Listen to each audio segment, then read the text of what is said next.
যশোরে নিজের মালিকানাধীন বিনোদন কেন্দ্র শ্যামলছায়ায় প্রায় ৪ ঘন্টা অবরুদ্ধ থাকার পর পুলিশের হাতে আটক হয়েছেন ঝিনাইদহ ৩ আসনের সাবেক সংসদ সদস্য অবসরপ্রাপ্ত মেজর জেনারেল সালাউদ্দিন মিয়াজি।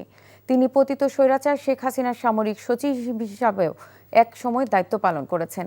মঙ্গলবার রাতে ওই বিনোদন কেন্দ্র থেকে তাকে যশোর ডিবি পুলিশের একটি গাড়িতে উঠে নিয়ে যাওয়া হয়।